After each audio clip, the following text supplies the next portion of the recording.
Hello, ఇవాళ మనం group anagrams అనే రీకోడ్ క్వశ్చన్ని సాల్వ్ చేస్తున్నాం.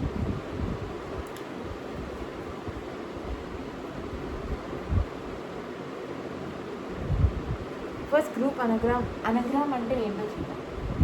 ఒక 2 వర్డ్స్ ఉంటాయి. ఫర్ ఎగ్జాంపుల్ ఈట్, ఎయిట్ అని 2 వర్డ్స్ ఉంటాయి. ఇప్పుడు ఈ 2 వర్డ్స్లో సేమ్ లెటర్స్ ఉన్నాయి. అంటే ఒక వర్డ్ నుంచి ఇంకో వర్డ్ని మనం క్రియేట్ చేయొచ్చు బేసికలీ.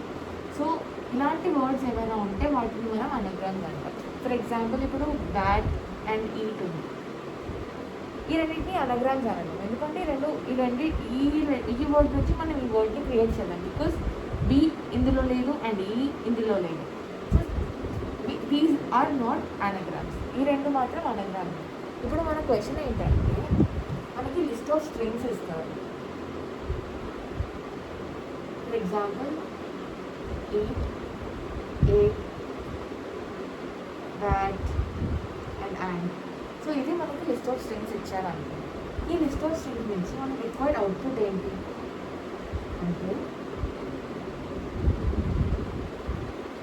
ఈ అండ్ ఎయిట్ని మనం క్రియేట్ చేయవచ్చు. అంటే ఒక దాని నుంచి ఒకటి, 2 అనగ్రామ్స్ కాదు. ఇది ఒక గ్రూప్ లాగా బ్యాట్. ఇప్పుడు బ్యాట్ లాగా ఇక్కడ వేరే వర్డ్స్ ఉన్నాయా? బ్యాట్ వేరే వర్డ్ నుంచి బ్యాట్ని మనం చేయవచ్చా అంటే లేదు. సో అదొక గ్రూప్.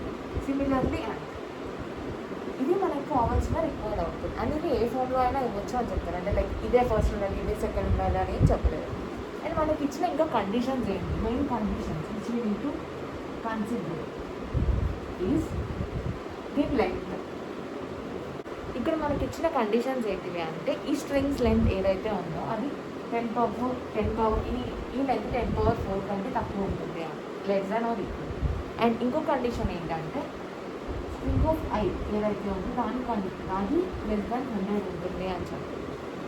అండ్ ఇంకొక మెయిన్ అండ్ ఇంపార్టెంట్ కండిషన్ ఎప్పుడు మర్చిపోనిది స్ట్రింగ్స్ విషయంలో ఏంటంటే it only has lower case letters. ఇది మెయిన్ థింగ్. ఇప్పుడు ఈ లోవర్ కేస్ లెటర్స్ ఉన్నాయి అని మాత్రమే చెప్పినప్పుడు ఎప్పుడైనా స్ట్రింగ్స్ రిలేటెడ్ క్వశ్చన్స్ వచ్చినప్పుడు మీ థాట్ ప్రాసెస్ ఎలా ఇంక్లైన్ అవ్వాలి అంటే ఆల్ఫాబెట్స్ ఎన్ని ఉంటాయి? 26 ఉంటాయి. సో ఈ 26 అనే నెంబర్ కాన్స్టెంట్. అండ్ ఇక్కడ మనము దేంతో ప్లే చేస్తున్నాము? వర్డ్లో ఉన్న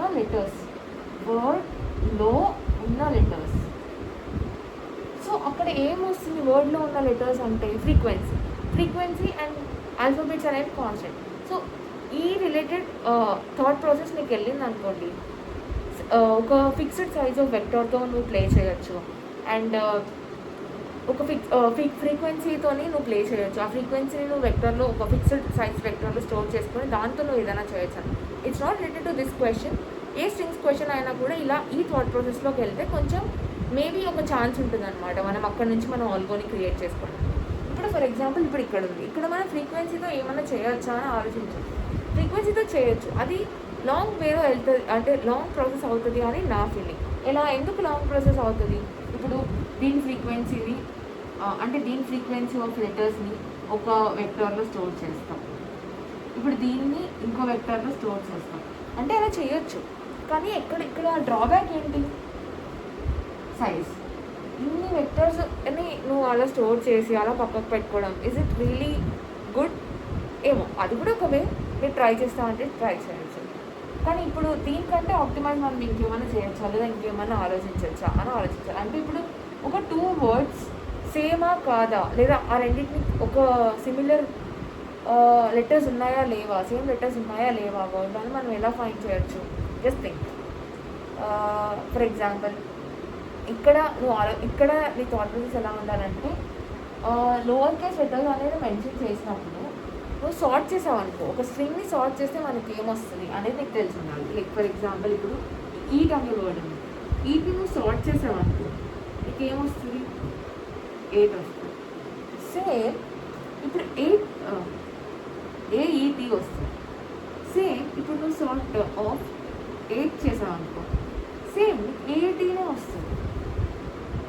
ఇక్కడ నీకు ఏమర్థమైంది? ఈ రెండింటిని సార్ట్ చేస్తే you're mapping them to same string. ఇప్పుడు ఇంకో వర్డ్ చూద్దాం. ఇప్పుడు సార్ట్ ఆఫ్ టీ చూద్దాం. ఇప్పుడు ఇందులో కూడా 3 సేమ్ లెటర్స్ ఉన్నాయి. దీని సాల్వ్ చేస్తామనుకో ఇట్స్ ఆల్సో గివ్స్ ఏఈటీ.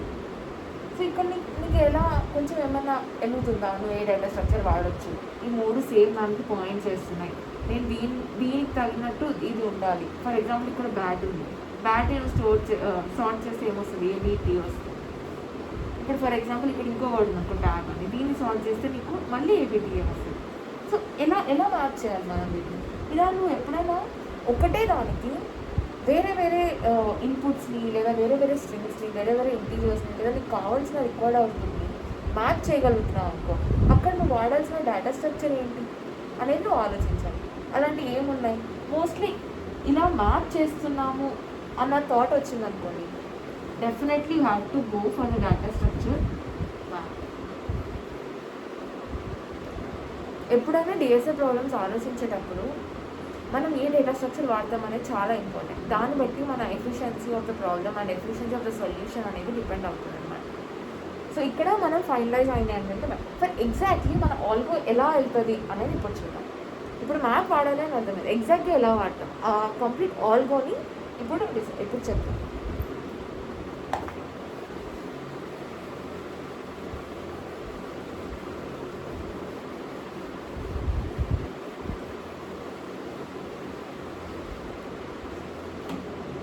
ఇప్పుడు నీకు లిస్ట్ ఆఫ్ స్ట్రింగ్స్ ఇచ్చాను, అవునా? ఇప్పుడు నువ్వు ఏ దాంతో మ్యాప్ చేస్తావు, మ్యాప్ క్రియేట్ చేస్తావు. ఇక్కడ ఈ రెండు ఏమేమి ఉండాలి, ఫస్ట్ సెకండ్. మనకు కావాల్సిన రిజల్ట్ ఏంటి? నేను సిపిపి వాడతాను కాబట్టి సిపిపి టర్మ్స్లో మాట్లాడుతున్నాను. మనకి రిజల్ట్ వెక్టర్ ఆఫ్ స్ట్రింగ్ కావాలి. ఇది మనకు కావాల్సిన రిజల్ట్. ఇప్పుడు మ్యాప్ ఉంది, మ్యాప్లో నువ్వు ఇక్కడ ఏమి ఉండాలి, ఇక్కడ ఏమి ఉండాలి అని ఆలోచించాలి. ఇందాక మనం ఏం ఆలోచించాం, సార్టింగ్ వాడతాము అనుకున్నాం. సార్టింగ్లో మనకు అవుట్పుట్ ఏమొచ్చింది, ఒక స్ట్రింగే వచ్చింది.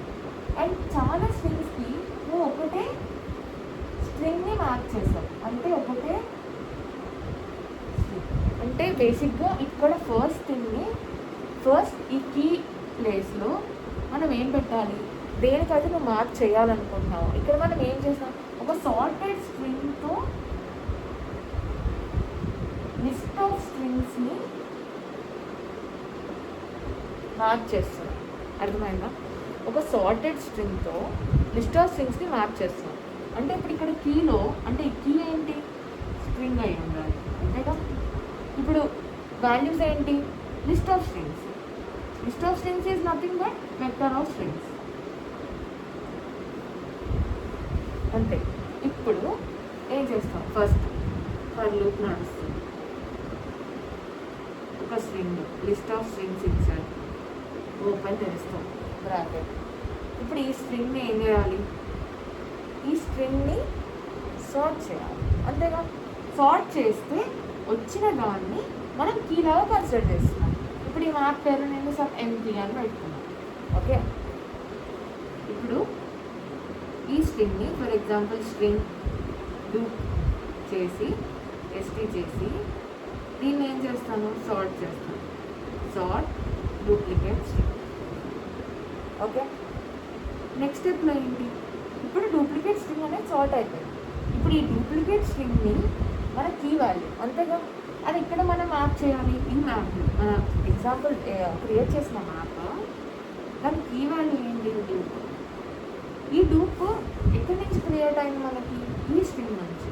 సో ఈ దీని వాల్యూ ఏంటి అంటే map of this key is nothing but a list of string. అంటే డాట్ ఈ యాడ్ చేయాలి. దేన్ని యాడ్ చేస్తావు, ఇక్కడ ఏ స్ట్రింగ్ అయితే మనం ఇక్కడ లూప్లో రన్ అవుతుందో దాన్ని దాన్ని యాడ్ చేస్తాం అంతే. నువ్వు ఫర్ లూప్ అయిపోయింది. నువ్వేం చేయాలి, ఇప్పుడు నీకు కావాల్సిన రిజల్ట్ ఏంటి, మళ్ళీ ఫర్ లూప్ వేస్తావు. దేంట్లో ఫర్ లూప్ వేస్తావు, ఇప్పుడు ఈ మ్యాప్లో ఫర్ లూప్ వేస్తావు. వేసి ఇప్పుడు ఒక్క కీకి లిస్ట్ ఆఫ్ స్ట్రింగ్స్ ఉన్నాయి. అంటే ఇప్పుడు AETకి T8 అండ్ E ఇవి ఉన్నాయి. ఇప్పుడు ABTకి మ్యాట్ ట్యాబ్ AMTTAN. ఇవ్వండి మనం ఇది మ్యాప్ క్రియేట్ అయిన మ్యాప్. ఇప్పుడు ఈ మ్యాప్లో ఇదొక వెక్టర్ వస్తుంది, ఇదొక వెక్టర్ వస్తుంది, ఇదొక వెక్టర్. ఇట్స్ నథింగ్ బట్ మ్యాప్లో ఇటరేట్ అయ్యేటప్పుడు దాని సెకండ్ వాల్యూ మన వెక్టర్ ఆఫ్ రిజల్ట్లో యాడ్ అయిపోతుంది. సో నువ్వు ఈ రిజల్ట్ మ్యాప్లో దీన్ని యాడ్ చేస్తావు. ఓకే, ఇలా ఫర్ లూప్ రన్ అయిపోతే ఈ రిజల్ట్ అనేది మన అవుతుంది. Got it? Thank you. And one big thing ఏంటంటే, మేబీ నేను చాలా ఫాస్ట్గా చెప్పుండొచ్చు, ఎప్పుడైనా కూడా కోడింగ్ ప్రాబ్లమ్స్ని ఎంత ఫాస్ట్గా సాల్వ్ చేయాలి అనుకోకుండా ఏ వేలో మనం ఆలోచిస్తున్నాం అనేది చాలా ఇంపార్టెంట్. దట్ విల్ బూస్ట్ మన నెక్స్ట్ క్వశ్చన్స్ సాల్వ్ చేయడానికైనా, మన థాట్ ప్రాసెస్ని ఇంప్రూవ్ చేయడానికైనా ఇంపార్టెంట్. అండ్ ఏ డేటా స్ట్రక్చర్ వాడుతున్నాం, ఎందుకు వాడుతున్నాం అనేది మాత్రం డెఫినెట్గా ఆలోచించుకోండి. అండ్ ఇక్కడ దీన్ని time complexity and space complexity మనం ఎంత యూజ్ చేసాం అనేది కింద కామెంట్స్లో మెన్షన్ చేయండి. బాయ్.